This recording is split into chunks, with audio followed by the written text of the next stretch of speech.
So you want to hear about a common place the world's strongest? Well, it's kind of like butt stuff.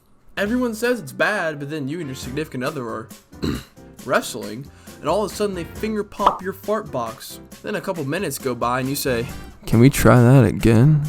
And you watch the next episode. This show is essentially a guilt pleasure because it's so bad, but so good. Some of you may be thinking, wow, this Wiibz guy's a freaking degenerate. And yeah, maybe I am. But so are the other 505,000 other people who got this show up to 341st on my anime list, and the 187,000 that got the second season up there to 981st after one episode, they are too. But I'm going to tell you why all of us degenerates are watching this show and why you should just become one and watch it with us.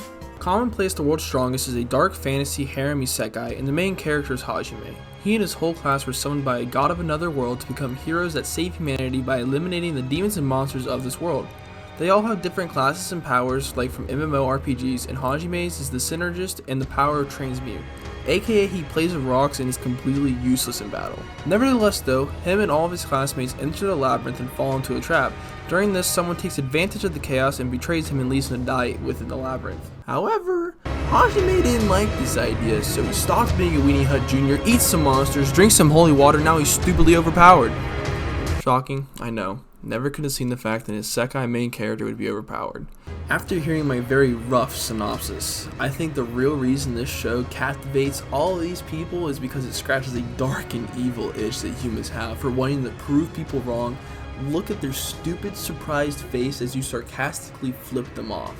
And I found myself really rooting and wanting Hajime to have this moment for himself at a very early stage in the show. Now let's meet Konosuba's characters. First we have immortal lolly girl who's really good at magic named Yue. Then we have our blue-haired big badonka furry girl Shia who swings a big hammer around.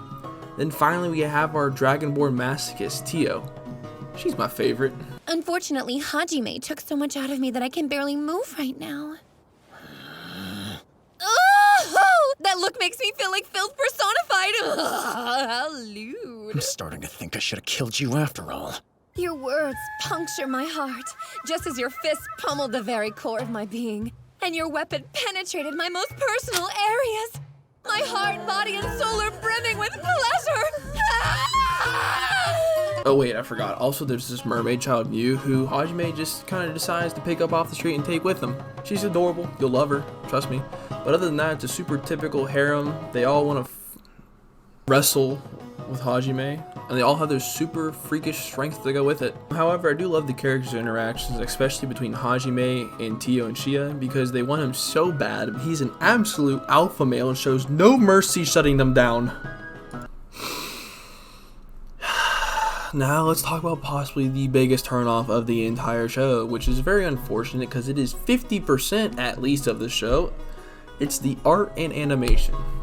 Not only is the animation average, I wish that was the problem. I wish the problem was the anime was average. But with it has, on top of the average animation, it has some very cheesy fight scenes, which still is not the main problem. The main problem is that the show will give you AIDS in your eyeballs because of its horrible CGI. Now, I don't know who at the studio was like, "Oh well, hey, this looks pretty good, man. Yeah, let's keep it up. Let's just make all the monsters look like this." But they need fired immediately, and or just get their eyeballs removed so they don't keep spreading their eye AIDS everywhere. It's very annoying because pretty much every monster that you see in the show has this horrible CGI on it, and it's annoying because that is mainly who they fight throughout the entire show are monsters. Not the demons don't have this bad CGI, the humans don't have the bad CGI. It's like any moderate sized or bigger monster, and then Tio's dragon form. Everything like that is this horrible CGI, and it takes my words away 90% of the time. Like I'm in post edit right now, and just look at this guy. Like, What are we doing? Alright guys, I'm going to give you a little bit of heads up here though. So the first 1.5 episodes is pretty subpar, I'm not going to lie to you. It spends so much time jumping around between 5 different timelines, like when they're back at school in their home world, when they first arrive here, when they're in the labyrinth, after he's been betrayed, etc. All those different kind of timelines. And there's no character interactions, nothing's building, no stories building or anything. They're just giving all kinds of backstory and not in any specific order.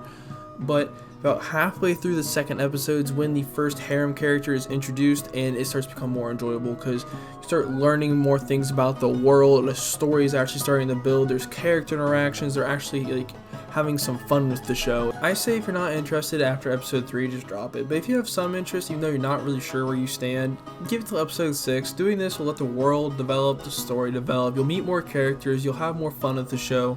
It is a slower starting anime, so just keep that in mind. If you end up liking the show, that's great because the second season's airing right now in winter 2022. And would you look at that?